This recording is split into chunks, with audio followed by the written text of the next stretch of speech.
All right. You guys, happy Thursday.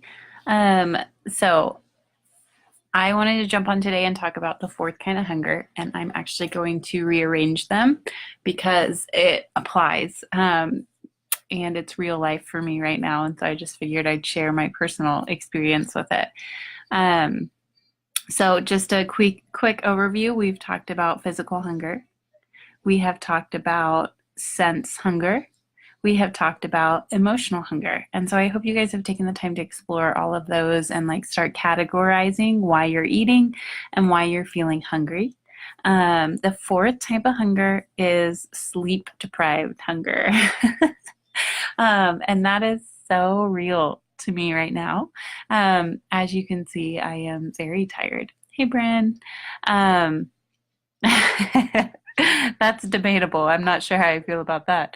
Um, but basically, with sleep deprived hunger, it's really fascinating. I actually, I really love exploring this one because maybe because I'm in the season of sleep deprivation, but I think it's really powerful to understand when you're tired and when you're hungry, because you actually feel a physical hunger when you're tired, and there's a reason for that.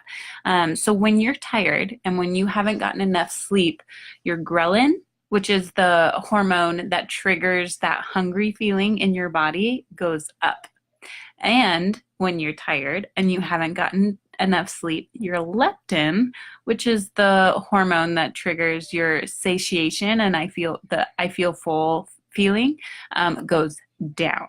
So you have ghrelin going up, which is that feeling of I need to eat something. I'm hungry. I'm hungry. Like it's truly part of the physical hunger.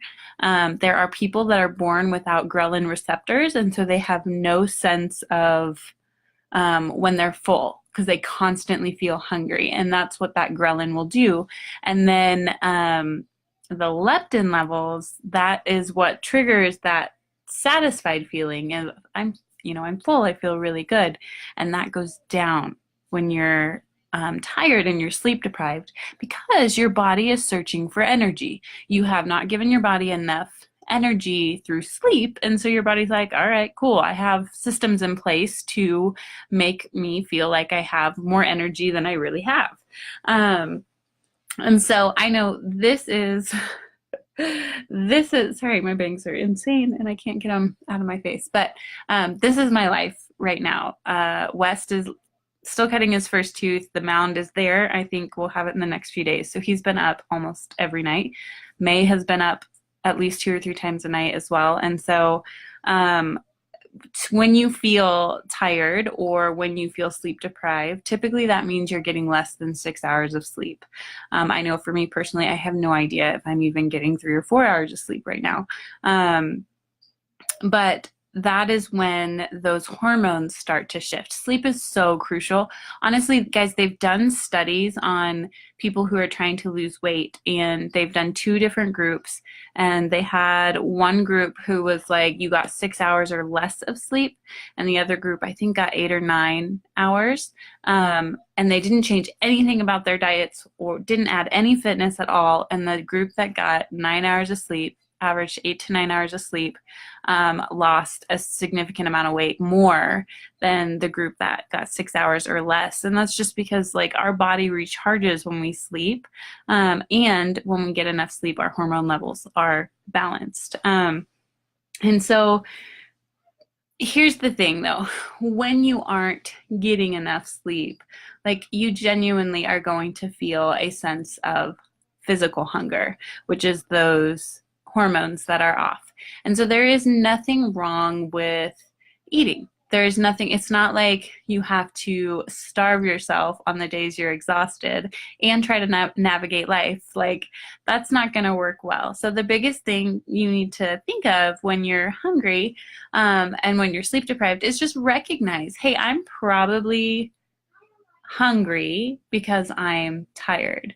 And so I'm going to drink my water, and I'm going to find the most nourishing food that I can get. So whether that's adding some extra veggies at your meals or your snacks, or even if it is adding an extra carb, because your body's going to crave carbs when you're tired as well, because that's the quickest source of energy.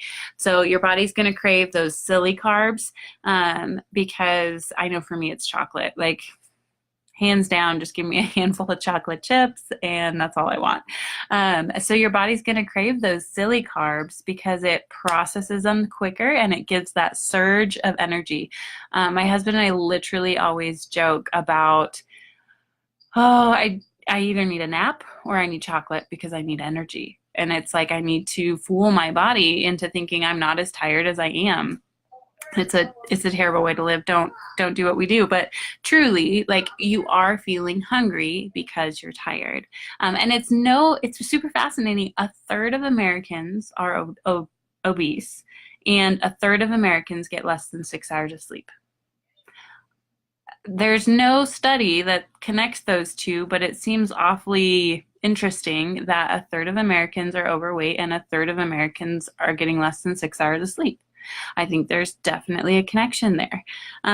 So sleep is crucial. So if you're not prioritizing sleep, and you can, it needs to go on the top of your list, especially if you are working towards weight loss, because it's going to help you balance out your hormones. But again, like I said, like, I am in a season where even if I go to bed early, I don't have control over my nighttime and how much sleep I'm getting. So for me, I just need to be extremely conscious of drinking my water, and I need to be extremely conscious of writing down any extra FFCs that I have throughout the day, because you are burning more because you're up more. So to some extent, you may be able to have an FFC at your snack and an FFC at dinner and not put on extra weight because you are burning more. But you need to write that down, because you also, it might cause you to put on weight. And so you need to write it down, and you just need to figure out that, hey, when I'm tired, I can totally do an FFC at snack time and I'm good. Like, it helps me get through. It gives me that energy boost. And it doesn't seem to affect my weight. But ultimately, the goal is to get more sleep. So anyway, that's today. Sleep deprived hunger. I know we've all experienced it. I know I'm living it. And so those are just some tips and tricks. Biggest thing, track it, and recognize and honor that you are feeling a physical hunger because your hormones are off. Your ghrelin is up and your leptin is down. One of the ways that you can also help maybe combat this a little bit is adding in just a little bit of extra fat, the avocados, olives, things like that with your meals. That might help pull those hormones along longer so that you don't feel those drops in energy as much. But really, biggest thing, get sleep. Make it a priority. For some reason, and not for some reason, like, it's very cultural that we don't make sleep a priority. And as we have more technology, as the light bulb came in, as now we have computers and we have phones, and our minds and our melatonin levels are not what they used to be. We used to rise with the sun and go to bed with the sun. We may have had candles to read by at night, but it still wasn't, we weren't dealing with, like, we can basically be in broad daylight at 9 and 10 o'clock. So if you need healthy sleep habits, if you need to start looking at, like, what does it look like to create a resting environment in my home from 9 p.m. on, things like that. There's a lot of tactics you can put in place to help yourself wind down and to help yourself sleep better. But you literally can sleep off weight. You can sleep it off. If you're getting, 8 to 9 hours of sleep, totally. I just need to put the technology away. Oh my gosh, yes, Bryn. Like, that is something that I know for us, we don't let our kids have any screen time or tablet time after dinner. Like, probably need to do the same for myself. Like, I need to have a cutoff of 9 p.m. and I don't, I put the tablet away. But yeah, technology is tough. Like, it's a lot harder to wind down. We don't sleep as well after we've seen the screen. Even with the blue light protector, I want to say that it doesn't block. I can't remember. We were at the eye doctor last week, but it blocks like 20 or 30% or 20 or 30% more than the average. Like it doesn't block 100% of the blue light coming through. So even that is triggering and upsetting your melatonin levels. So we can put up some like good sleep habits and good ways to create a calming sleep environment in the group, if that would be helpful, if anybody feels like they need that. Please comment below if you feel like that would be helpful for you guys. But that is the fourth type of sleep. Sleep. Like I said, I need sleep. But that's the fourth type of hunger. I have one more that I want to share with you. I'm going to try and get it in probably this weekend. It's the last type. But after you have these 5 types, you now have 5 categories to use and to apply to your tracking and why you're eating. I know I need to sleep. So why you're tracking, what you're eating, and then like this one is so cool to me with the hormones. It's not cool when you're experiencing it, but having that understanding is so powerful. So now you have these categories to work with, and so you can become even more aware. And like I've talked about in the other videos, the more awareness you can create, the more choices you create, the more power you have over your nutrition, your relationship with food improves, and typically so does your weight or the goals that you're going for.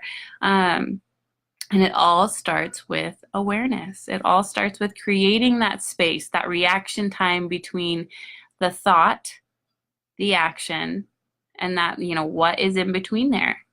You get to choose. I think about wanting chocolate. I stick my hand in the bowl of chocolate. Well, if I can create more space between that thought and that action, then I can choose. I can choose to remove my hand and say, no, I know I'm just tired, and I'm going to grab a cup of tea because I'd really love to make it until dinner without eating an extra snack. Or I'm going to drink 30 ounces of water, and if I'm still hungry, I will honor my body and I will eat something, but it gives you that time. The awareness gives you that time to make a choice. So that's all I've got for you guys today. Like I said, I'm going to come on one more time, hopefully this weekend, to give you the 5th type of hunger. Hope you guys are having a good week. I would love to, let's talk a little bit about this one. Let's create some dialogue. Have you recognized it?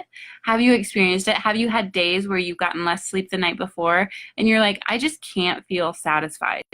I feel hungry all the time. I'm eating the same thing. I'm eating my basic breakfast, my normal lunch, and I just feel hungry. That is a real thing.